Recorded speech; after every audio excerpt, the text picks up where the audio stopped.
pressure looks good. Throttling up. Roger roll with Lennox. Water towers can fly! Tango Delta nominal. Flight downside speed off. Bring in speed off. Yikes. You bet. Okay. We don't need any more of these.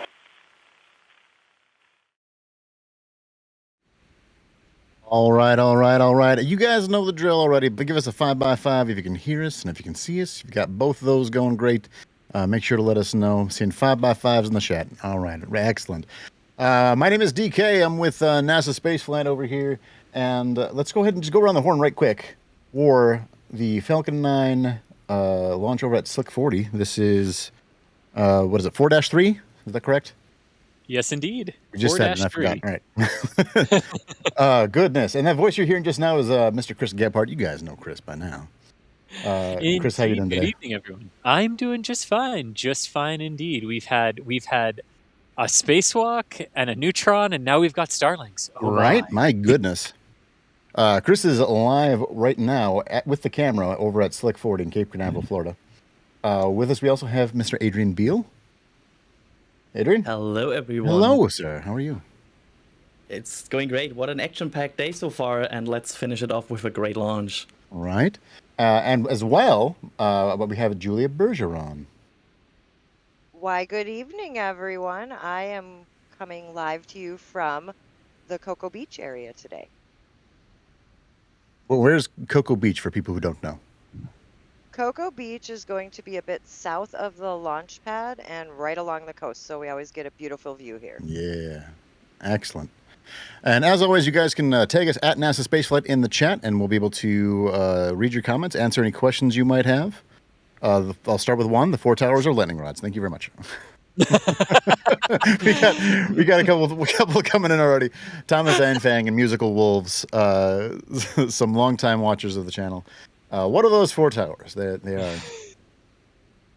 They are the thing we really don't need today because the weather is gorgeous. Yeah, it just looks clear sky, not a cloud up there at all. Yeah, I mean, pretty much off to the west, there are just some really high altitude, gorgeous cirrus clouds for the sunset effect. But that is it. In fact, there is a greater than 90% chance of acceptable weather conditions for our liftoff today at 6:12 p.m. Eastern Time, 23:12 UTC. And it is an instantaneous window, so no ability to hold, so no ability to have anything go awry today.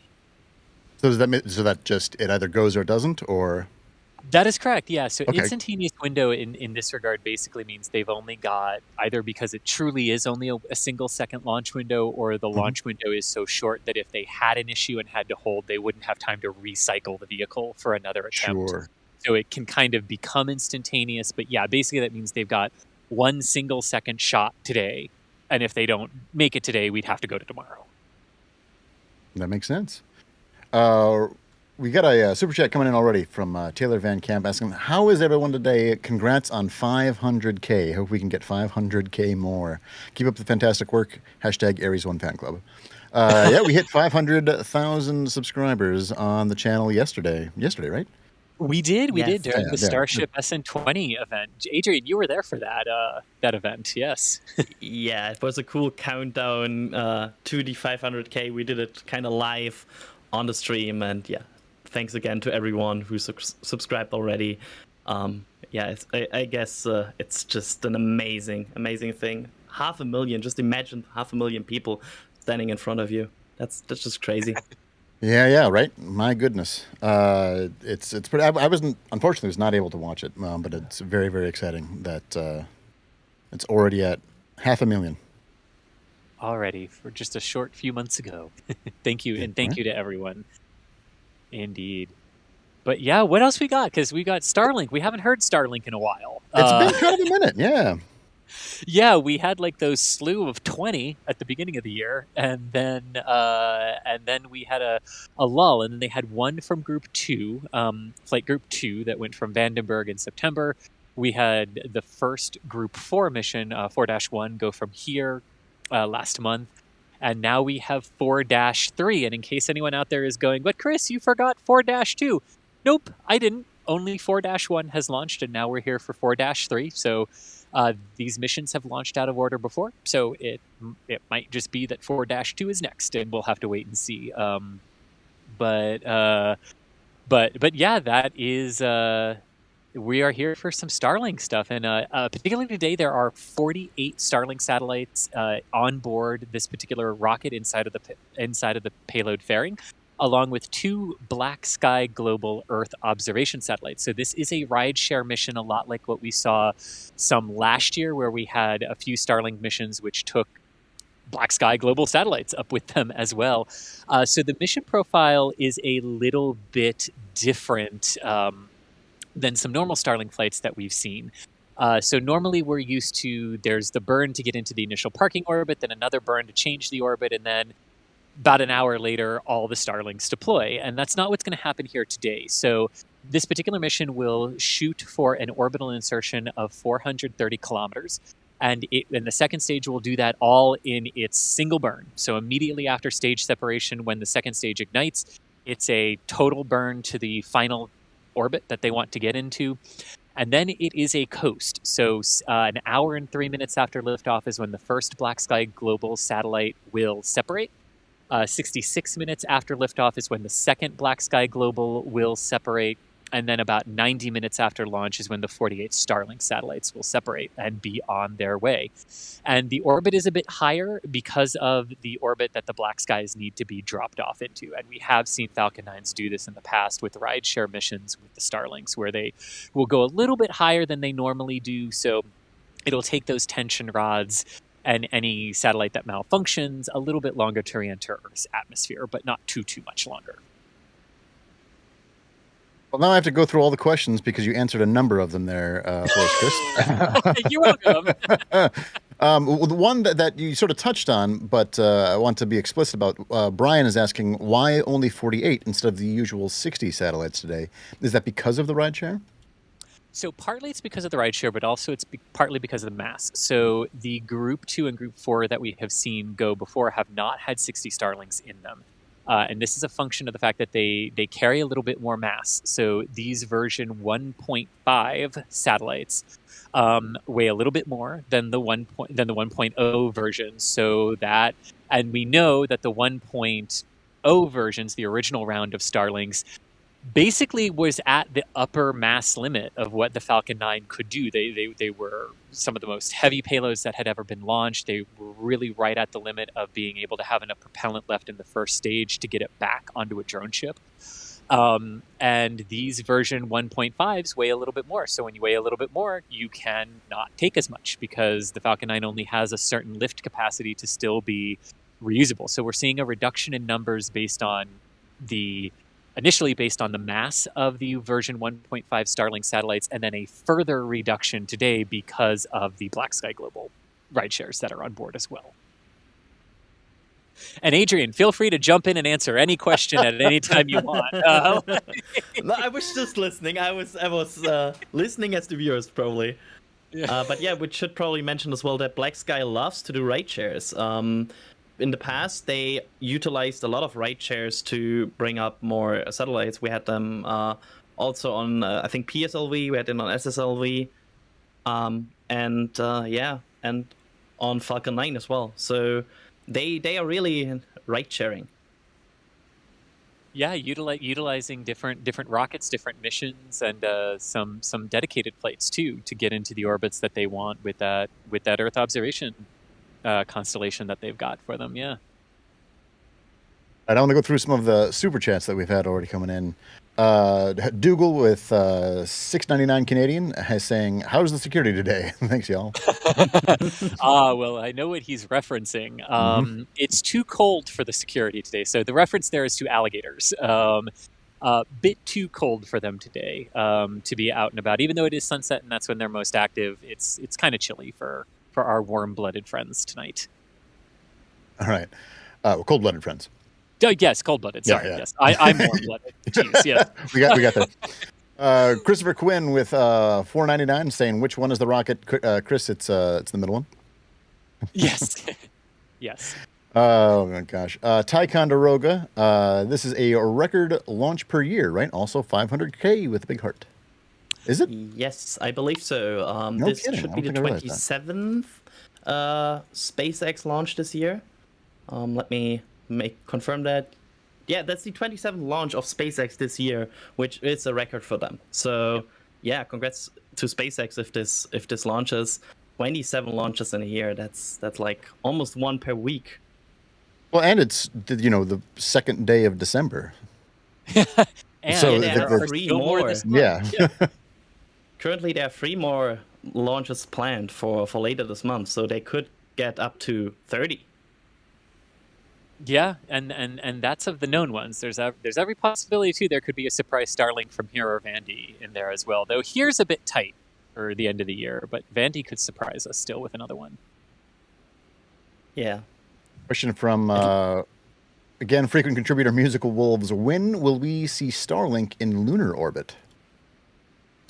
Well, that's a good question. There's a couple things to unpack there. So, in terms of lunar orbit, SpaceX has not said. There are some upcoming robotic missions to the moon. In particular, the LEAP rover from the Canadian Space Agency, and MDA is partnering with Kepler Communications to test new communication capabilities on the moon, especially if we're talking about going there and staying, right? When Earth is not when the side of the moon that you're on is not facing the Earth, you still got to be able to talk to Earth. So we'll need something. Exactly what that might look like, we don't know. Will it need to be a constellation like Starlink? Probably not right away. Definitely not right away. But could we see a Starlink around the moon? I think if Starlink were going to proliferate to another planet for connectivity, it'd be Mars first. But not necessarily needed around the moon. But there are companies that are working on the lunar communication challenges for when we go back and we actually stay this time. Again, tag us at NASA Spaceflight if you have any questions. Some of these questions are cracking me up. What are the 30 trees around the launch site for? That's that. What are the There what? for oxygen. Oh, yeah. I like it. This one's really great. A couple of people asking about jellyfish or the twilight effect or the twilight phenomenon. Well, which refer to the same thing. Yeah, stand by. We might get it. So the liftoff is timed for 6:12 EST. The sun set about 10-ish minutes ago. So, I mean, I Inspiration 4 taught me to never say never, because that was the first time we had ever seen that in the evening here in Florida. That is normally a morning event in Florida. So will we get the jellyfish? Stay tuned. It maybe. We'll have to see.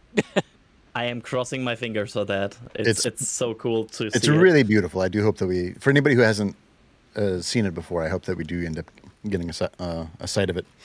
Yeah. So is this, from Swampy New in chat here, is this a return to launch site or yep. Yeah, no, I got you. Not the site, but you know what I mean. Yeah. Yeah, Adrian, you want to take that one? Yeah, it's not. So these Starlink missions have drone ships positioned very far downrange. In this case, it's a shortfall of Gravitas, which is positioned 639 kilometers downrange. And after hopefully a successful liftoff, the booster will land a shortfall of Gravitas downrange in the Atlantic. Hopefully. And then come back to the port and then launch another time. And just a moment ago, we saw a view of that the port that it will be coming into over on our fleet cam, which is live 24/7. All right. Also, sometimes it shows pelicans. Yeah, right. Very close up pelicans. We had a pelican star. Is it yesterday? Goodness. Yeah, it was yesterday. Yeah. Sorry, time is melting away from me here. Moldy Space Industries with a $5 super chat. I think people who count Microsoft Windows versions count the Starlink missions too. 7, 8, 10, 11. Oh, I like it. Yeah. From Robert Van Rees. This is a great question. So we're talking about those BlackSky satellites. Who/what are BlackSky Global? Oh yes, so they're a company. They're an Earth observation constellation company and satellite manufacturer. So BlackSky Global is the name of the company and the name of the payloads that are on board as well. So basically, BlackSky Global is they operate a fleet of Earth observation satellites. So if you have seen if you have seen images of Earth's surface that got turned around really quickly, like this is from a few hours ago or this is from yesterday, it was either from Maxar or BlackSky Global or some of the other ones that we've got up there. But yeah, that's what they are. They're an Earth observation satellite company, a technology company. By the way, I believe we can see some venting on the Falcon 9 at this point, which is, I love venting, so I had to mention that. Indeed. In fact, we should be coming up here shortly on the T-minus 20-minute vent. Coming up here in just a few minutes. But yes, Falcon 9 getting nice and frosty, a good indication that all is going well with propellant load. That propellant load began at the T-minus 35-minute mark with RP1 kerosene and densified liquid oxygen both flowing into stage 1 and RP1 kerosene flowing into stage 2. So the first stage is loaded together simultaneously with both of its commodities. The second stage has RP1 kerosene loaded first. That's underway right now and will wrap up at about the T-minus 22.5-minute mark. After which, at the T-minus 20-minute mark-ish, we will have the big vent, which is the transporter erector being purged in preparation for the switch to load the liquid oxygen into the second stage. So those are some of the visual milestones we'll be seeing coming up here very shortly as we continue to march down toward what is hopefully a gorgeous launch into a crystal clear sky here. Excellent. We got a couple of super chats coming in that I want to make sure we get to and keep that all covered before the actual launch approaches here. Tess T is saying, hey, my name is Tessa. Me and my dad Martin are huge fans. Could you say hi to us? Well, hi, I'm Tessa and Martin. Hello, hello. Hello. Indeed. Hey, everyone. Michael Corfey with a new membership. Thank you very much, Michael. Rough Rider Show, our buddy Rough Riders. Pelican Cam is competing with my Bird Cam. Also, what's more cheaper and efficient for BlackSky? Roger with F9 or a dedicated Rocket Lab mission? Ooh, a very That's a good good question. That unfortunately, until BlackSky Global or SpaceX chooses to disclose what they charge per kilogram for the rideshare, we actually don't have enough information to answer that because we know how much a dedicated flight on an Electron would cost, roughly in the $6 million range. But without knowing what SpaceX charges in the per kilogram for this particular rideshare, hard to know. It's a great question, though. Peter Ross with a $10 Australian super chat. Thank you very much, Peter. And then Tarek S saying, can't F9s be launched more often with lower payload capacity of Starlink V2s if Raptor 2s are not ready to power the Starships, are not ready to roll? Okay. Yeah. I know that. Okay, I got this. This is in relation to Elon's email over Thanksgiving about the Raptor production problems. Could you just shift the Starlinks over to the Falcon 9s? Well, I think a couple things for that. One, as long as they would fit inside the payload fairing, yes, that could totally happen. I mean, from a sheer technical perspective, yeah, as long as they fit inside the payload fairing, they could be moved over. The issue sort of becomes the cost of it sort of becomes the economics of the cost here, because Starships cost less than Falcon 9s. That's the goal that SpaceX has stated. We sort of know that SpaceX bid a Starship for a NASA mission for $1.2 million all in. So they're significantly cheaper, SpaceX is thinking, than the Falcon 9s. And you can put more in them. So from an economic standpoint, that might be where the stickiness of, well, yeah, you could just move them, but it would take you, it would take you like 7 or 8 or maybe even 9 Falcon 9 event, missions to do, and there's the T-minus 20-minute event, to do what one Starship could do. And you still have to have a new second stage every single time. You still have to pay for the propellant. You still have to pay the Cape fees. You still have to pay everybody.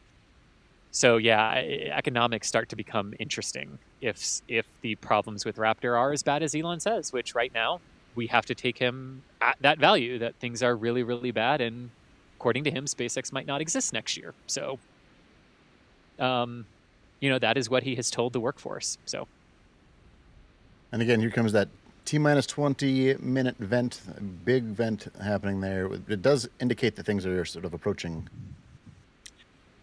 It does. This is when Yeah. if Jack is on comms, he Yeah. goes, "We get it, Falcon 9, you vape."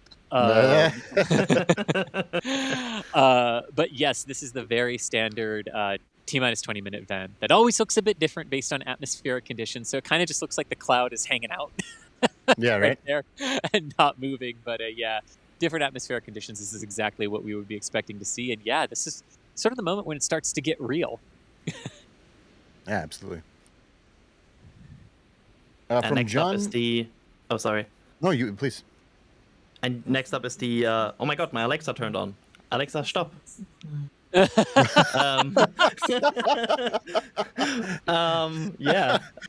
Next up is the second stage logs loading at 60 minutes, if I recall I don't correctly. even know what you said that could have possibly triggered Yeah, that. Well, I clearly will just Alexa is a ignore rocket that. fan. Yeah. Alexa wants to join the conversation, I guess. My God. Well, you said her name again. All right. John Van Dyke with a question. How long does it take for the booster to return to Cape Canaveral? Yes. Julia. Is Julia still on comms with us? Who on comms with you? Hey, How long does it take for a Hey. booster to come back? I bet you know more than anybody. Oh, you know my name. Oh, okay. Well, they are pretty far out right now, and as you guys talked about, those also come in with a lot of energy to that drone ship, which is why it is so far away. It takes 3 to 4 days in order for them to come back. They usually do not. Well, let me rephrase that. They'll probably stay at the landing zone overnight and depart in the morning after they can make sure that everything is fully secure. So we'll keep an eye on that, and between Gavin and I, we'll have you covered for arrival. All right. Knights Shared came through with a super chat of 35. Let's see. I believe that's South African rands. Gotta ask, what are the 4 huge white candles for the festive season? If so, they look good. Yeah, Yes, boy. I will light one every Sunday. Yes. I would say. That's how you know when the rocket's ready to go. When all 4 are no, no. Yeah, there you go. When all 4 are not lit, that's when you know the rocket is ready to go. All right, and again, if you guys are just joining us now, we are watching the Falcon 9 launch of 48 Starlink satellites going up. Then the 4-3 group, is that the proper term? Yes, it is. Yeah, Yeah. Group 4-3, indeed. Yeah. This is And actually the 9th launch of that Falcon 9, right? Yes, it is. Yeah. It's Booster 1060, which debuted last year on the GPS-3 SV-03 mission. It has since flown 8 total flights. This is its 9th. The non-Starlink missions that it flew were that first GPS flight, and then it flew Turksat 5A earlier this year, and the Transporter 2 mission as well. And then all the rest have been Starlink flights. I got a question from Joshua Hyatt. Joshua, I saw your question before. I just haven't been able to get to it quite yet. He's saying, I would like to give you guys money, but I don't want to go through YouTube. What other options are there? You've got a couple, actually. You can join L2, which is our membership program that we have over at nasaspaceflight.com, our forums there. You can also go to shop.nasaspaceflight.com and purchase anything there, and that's a great way to support us as well. Am I missing anything? If you're trying to not go through YouTube, Those are the 2 best those options are right the now. 2 best yes. options, really. Yeah. Yes, and if those don't appeal to you, you can message either Chris Bergen or myself. Yeah, you could also go that way too. Very much appreciate that you are looking to support us. Indeed. Thank you. And sunset has fallen. We have a dark sky behind the Falcon 9 now, because it just wants to test my ability to use the camera at night. It's like, oh, good, So Chris is deployed. Night. I'm guessing that I'm getting hopeful. I'm getting hopeful for the Twilight effect. Like, at this point, I just hope. I believe in the Twilight today. The twilight Yeah, effect. the jellyfish. Yeah. That'd be sweet. It's just fascinating looking. It's something to Stunning. behold. Caitlin Gray with 400 rubles. I think it's rubles. Yeah, Caitlin. Hi guys, I hope for 2 launches tonight, but Soyuz STB was delayed, so I hope Falcon 9 will work for 2. Yeah. So we were gonna have a dual continent double header from South America with a Soyuz launching an Ariane space mission, but there was a problem with one of the downrange communication and tracking stations, so they had to push to. I believe they pushed to December. They pushed it. I can't remember if it's 24 or 48 hours because I only saw the tweet, and I can't remember if the time was in UTC or local time. So, they either pushed it 24 or... Thank you. Yeah, they pushed it either 24 or 48 hours for that one. Yeah. And hello, Caitlin. How are you over there? Nice to hear from you. Yes. All right, we've got about 14 minutes yet until our go time. Going through some more. Darian Tucker with a $10 super chat. No question here. I just wanted to take a moment to thank you guys for the continuous coverage and archive videos of all these launches. As a fan of spaceflight for more than 50 years, I appreciate it. Darren, thank you very much for the support. It's December 3, by the way. December 3, so American time. Okay, so they pushed it 24 hours. Okay. Oh. Yeah, the tricky thing with the tweet that I saw is it was from Roscosmos. So when they said the 4th, I was like, oh, wait, UTC, Moscow time, or local time? Time zones and rocketry are fun, if you haven't guessed this already. But yes, everything is on track. In case you just joined us for that weird conversation, everything is on track for the Falcon 9. We were talking about a different mission from Ariane Space that had to be pushed. That everything is on track for Falcon 9. Please do not go anywhere. We are under 14 minutes and counting to the launch of the Falcon 9 here. 48 Starlink satellites of the version 1.5 variety. Launching into a 52.3 degree inclination orbit, which now everything that goes to the 53.2 degree inclination orbit is known as Group 4. So this mission is called 4-3 because it's Group 4 Flight 3. So, and if you are wondering if you missed 4-2, you didn't. It hasn't flown yet, so stay tuned. We're not going in order. If you missed 4-2, so did SpaceX. So did SpaceX. Yeah. Indeed. All right, just about 12 minutes left before launch here. I'm going to try to go through, make sure we're keeping up with the questions and super chats as they come in. Thank you guys very much for your support. Jennifer McKinney with a $10 super chat. Thank you. From Magic Skates, building Lego and watching a rocket launch. Tonight's a good night. Thank you very much for the $7 Canadian. So here's one from Trek 001. Will the launch path take this over Europe? Yes. I wonder if the question is, can I see it over if I'm in Europe? Or if well, the season of winter and night are not in your favor. For seeing it in Europe this time. But yes, 52.3 degree inclination will take it over. We'll take this mission over the extreme southern portions of Ireland and the United Kingdom, out over northeastern, and then down across central Europe as it arcs out on its orbital trajectory. But the season and the lighting are not going to be in your favor to see it tonight, almost certainly. In talking about the group nomenclature, Reland had a question in chat asking, so the higher number, the first number means the larger the incline? No. Adrian, do you want to take that one? Yeah, so for example, the Group 2 goes to a 70 degree inclination and Group 4 goes to a 53.2 inclination. So there's not really, a connection between the number of the group and the inclination. It's at first we thought it was the number where they launch it, but that also is not the case. Yeah. Oh God, it's not shuttle nomenclature where a number changed based on the launch site. No, it's not that. So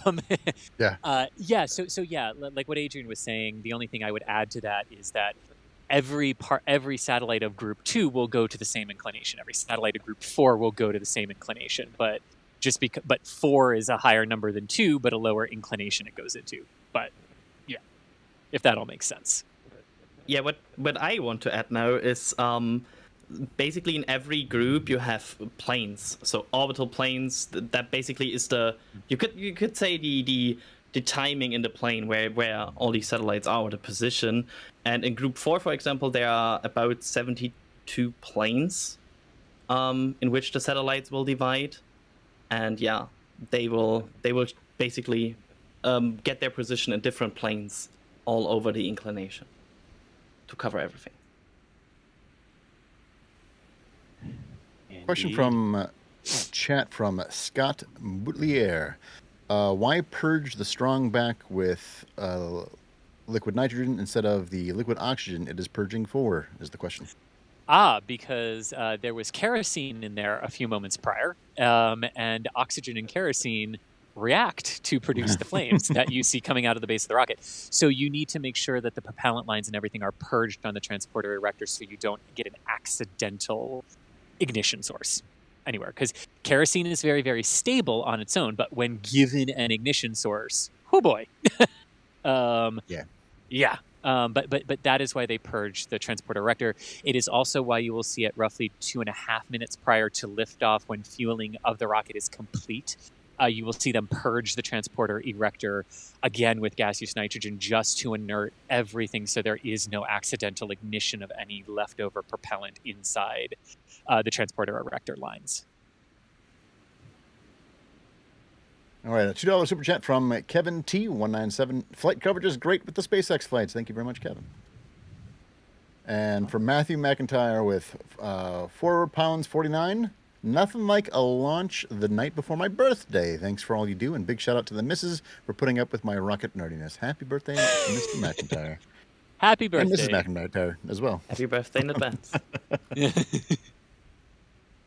And if you like our SpaceX Falcon 9 coverage, you should join us Sunday for Atlas 5.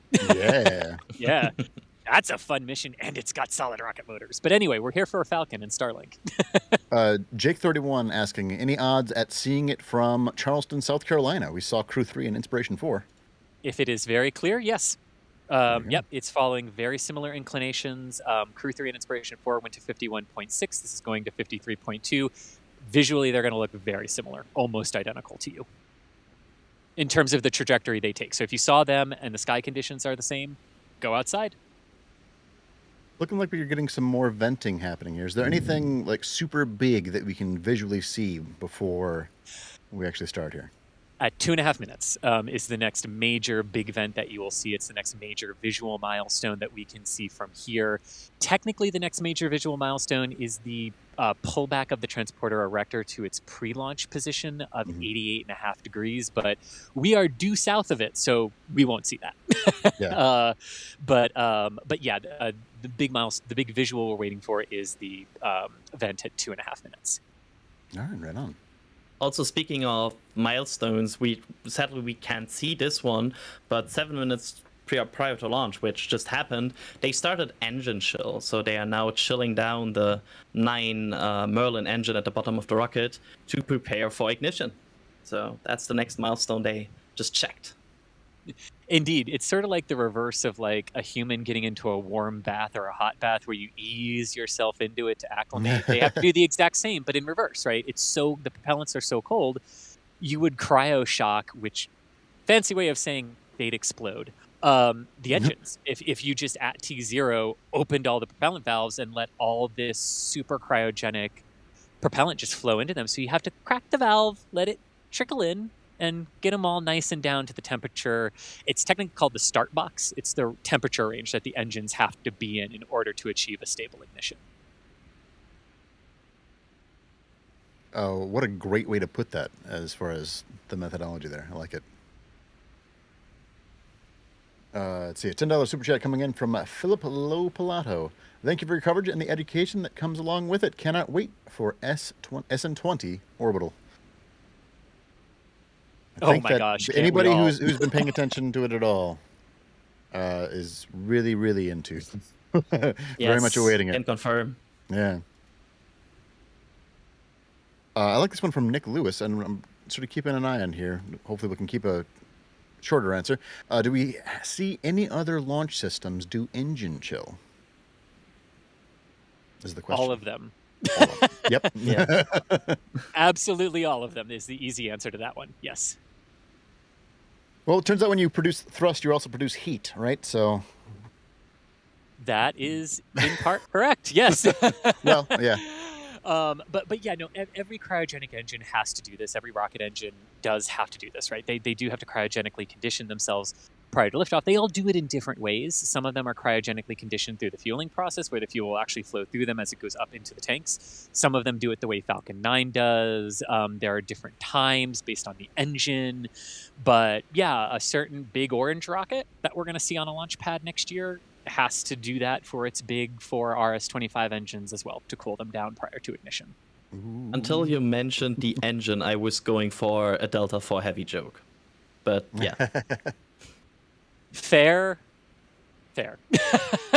Although I did just glance over at 37B to see if one was out at the pad, and it's not. Oh.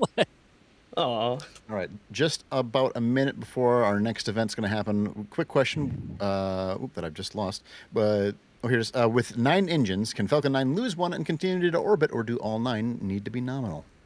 She can lose 2 right at liftoff and still complete a Starlink mission, with the caveat that you would have to expend the booster at that point. But Falcon 9 can lose 2 engines right off the pad and still complete its mission. And in fact, we have seen instances where they have lost one, they have lost an engine or a couple going uphill before. And correct me if I'm wrong here, Chris, but they can utilize this engine out capability. Basically, when one engine fails, they shut down the one on the other side, so the thrust is symmetrical again, and they can go on, right? Some rockets do that. The Falcon 9 does not, actually. Okay, here we go. But you are exactly right. Some rockets will do that to maintain equal thrust on each side. If one engine fails, they would shut down another one on the opposite side to maintain that balance. Falcon 9 doesn't do that. The engines just gimbal to compensate for the thrust offset. Fire Visor in chat right now asking if it's live. It is, right now. All right, so our next event should be seeing should be more coming up venting, right about now. Yeah, we should see the final vent here. Based on atmospheric conditions, remember, it might go away from us. Yeah. But I mean, there is, yeah, there we go. There we go. Yeah. I love all the venting. Everything's tracking great. We got about T-minus 2 minutes just now, a little bit less. When the rocket just comes alive. I am going to go ahead and step off of comms. So Adrian and DK, take it away for commentary through first stage flight. And Michael, microphones and everything are configured. I'm going to go ahead and get ready my end. All right. Thank you very much. Good luck with the tracking. Paul Sorensen coming through with a $10 super chat there. Thank you very much, Paul. We got a minute and 30 seconds until ignition here.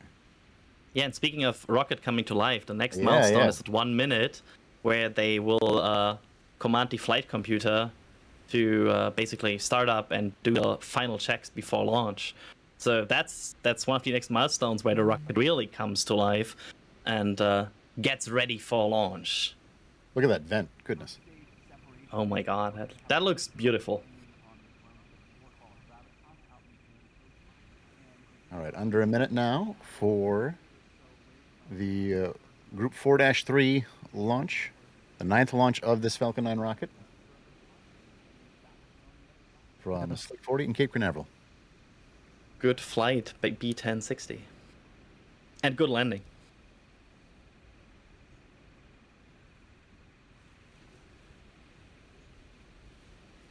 I'm just standing by for that here. Watch for the green flash at the bottom of the rocket when the T-tap is used to ignite the engines. Mm-hmm. Might be able to see it. They might be able to in this angle.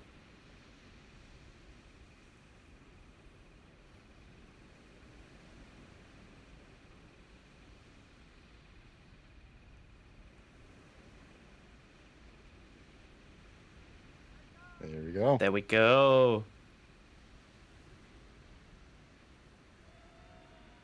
And Looking like a nice, clean liftoff to me. We've got the 1060-9, the 9th flight. Oh, I love the sound. There's the sound.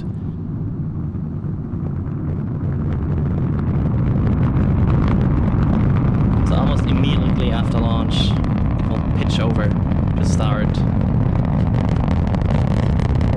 a horizontal trajectory.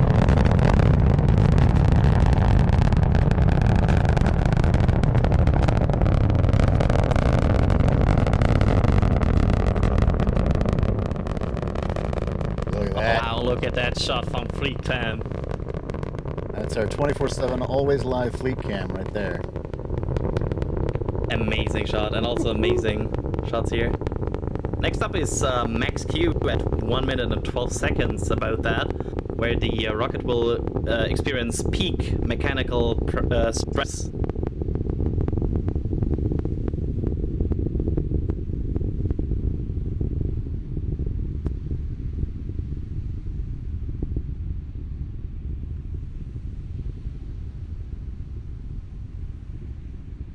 And these 9 engines will burn for 2 minutes and 33 seconds until they get shut down. Goodness, look at this and the tracking second shot. stage will take over. Good job on Chris here. It's so centered. Yeah. I took it for granted for a moment, and then I realized that he's working really hard at it here. So far, no jellyfish, but that Yeah, might nothing still we can come. see quite yet.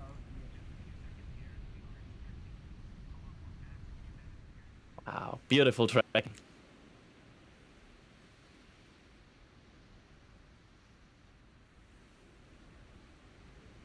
So the rocket is at this point through max Q and throttling up again.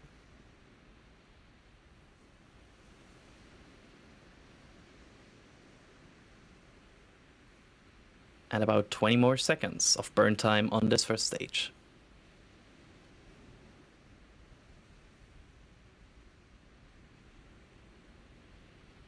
Wow, still in frame, still Yeah. centered.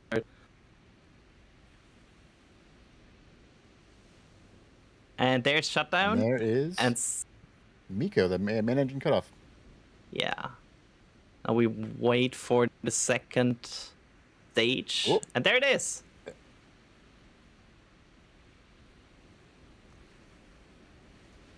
There we go. Look at that. So that little pinprick of light that we're seeing now is from the second engine stage, or second stage engines, excuse me. And then we've got our Falcon 9 booster coming back down. Great work by Chris here. Yeah. Well, So- wow. That was Yeah. incredible. Good job. You were Amazing on that. tracking. I'm trying not to lose the second stage because it's a crystal clear night, which means we will see the entry burn of the first stage. Ooh. So I'm trying very hard not to lose the second stage here. All right. So Because- approaching in just a few minutes here, we're going to have the fairing separation, right? It should already happen. It's at 3 minutes Oh. and 15 seconds. So the fairing that There- protects the satellites. Yeah, it already. I mean, we just saw it, but it did already Yeah, happen. yeah, of course. It's 3:15 on the timeline, yeah. but it is delayed on the. And here on the ground, we can still hear the crackling in the No kidding. atmosphere. Yes, totally hear the crackling in the atmosphere.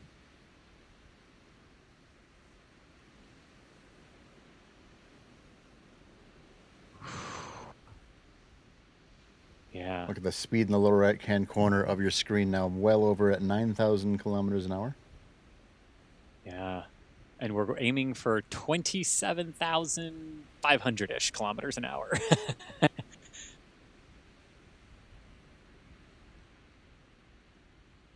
Anyway, we Absolutely can picture see- perfect launch this evening. The first stage still going up. Is it about 120 kilometers now? Oh, we're at 140. Yeah, it's 119. Oh, Ah, sorry, I'm the looking, first stage. I'm looking at stage 2. Yep. Yeah, the first stage is in 119. okay. So about the highest About point. apogee. Yeah. Yeah. Yeah. And it's going down again. Yeah, it's going down. It's at a, yeah. All right, starting next- to lose the second stage a little bit in some of the like higher altitude distortion and everything. The farther away it gets and the more atmosphere it's got to get through. Still got it, but standing by to look for that Sure. that first stage here. I'm gonna angle the camera a little bit differently and get ready for that. All right, so as that booster's coming down, it's at about 110. Well, I thought if I extended that sentence long enough, 110 kilometers. There we go. While our stage 2 is still burning.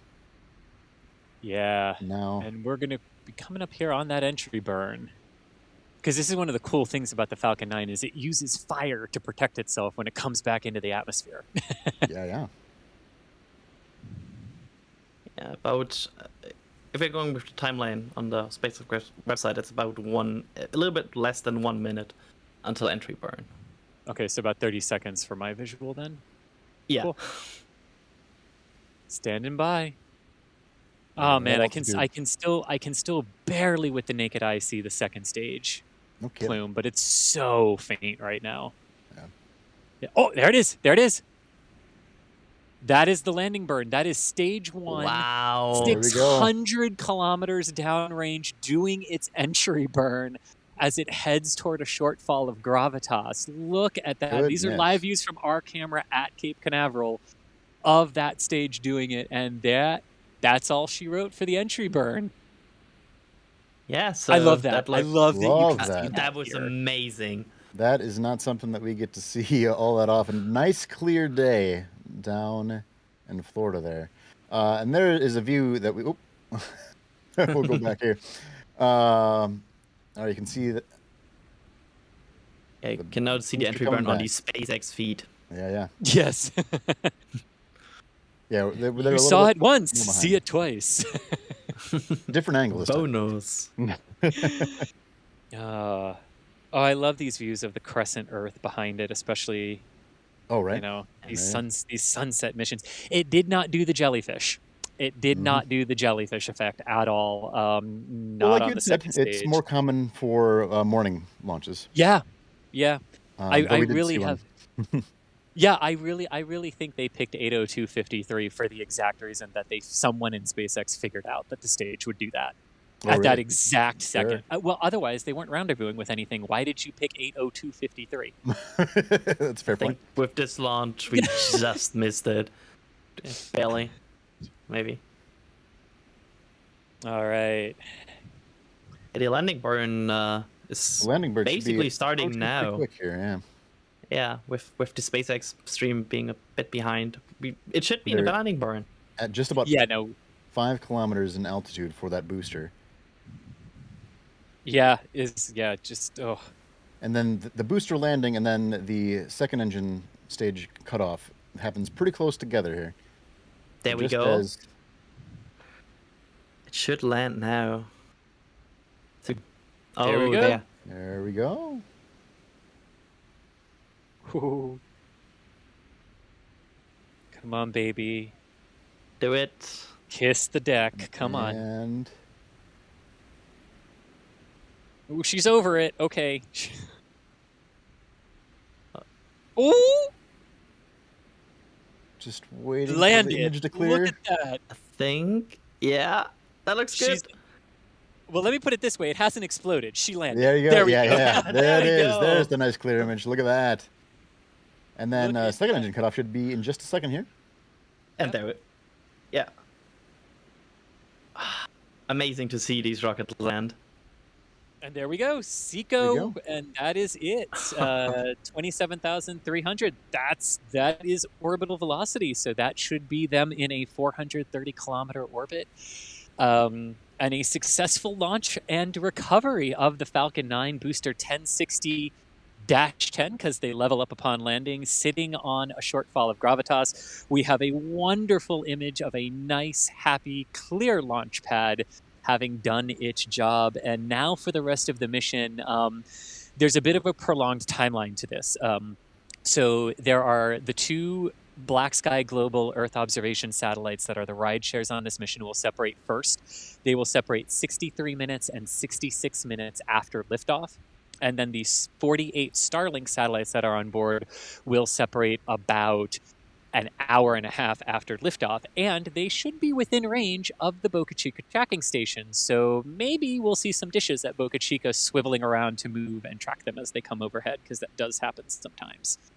But other than that, a wonderfully successful launch of a Falcon 9. Adrian, how was that? Yeah, that looked amazing. Everything about this.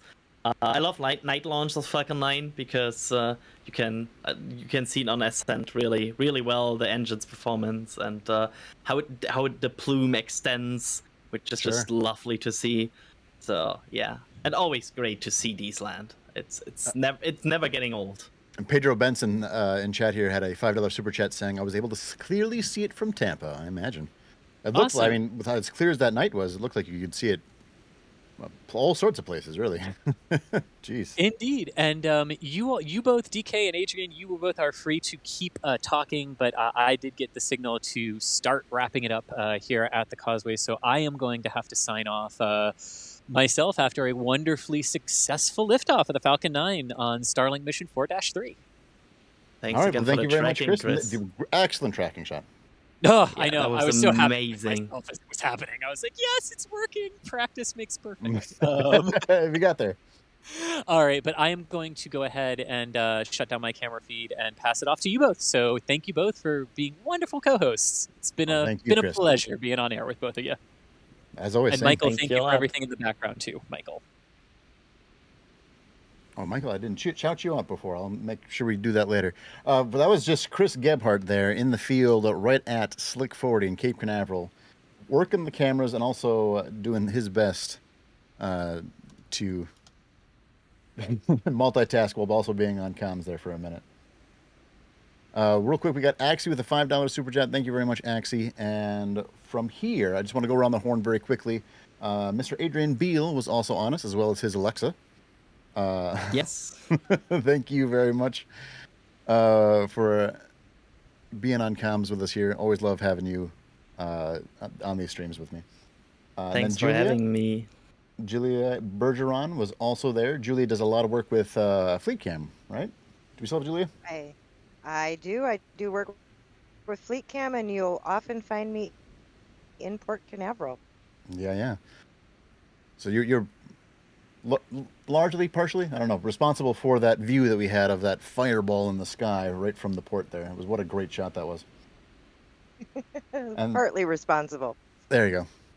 And then I'll give a big shout out to Mr. Michael Baylor, working the back end of things, pulling those knobs and switches, making sure that everything looks great. Absolutely cannot do these streams without him. Thank you very much, Michael. Appreciate you a ton. No problem. And then once again, I am your host, DK, and I appreciate everybody joining us here tonight. So we're going to send them over to live. So there is still some testing and some road closures going on in Starbase Oh Live. yeah. There's all sorts of. Wasn't there? So I'm a little bit out of the loop just with stuff going on for me. Wasn't there a wacky road closure from like 10 p.m. to 10 a.m. something like that? Yeah, they extended the road closure from originally I think it was 6 p.m. and now it's 10 p.m. and they're doing some orbital launch pad testing. Looks like testing. So there we go. Yeah. So that is the view over there in Boca Chica, Texas, over at Starbase, SpaceX's Starbase. Yeah. Shout out to our SPL team who always makes sure that you have excellent views of Starbase. And thank you guys very much for joining us. Have a good night. Have a good night.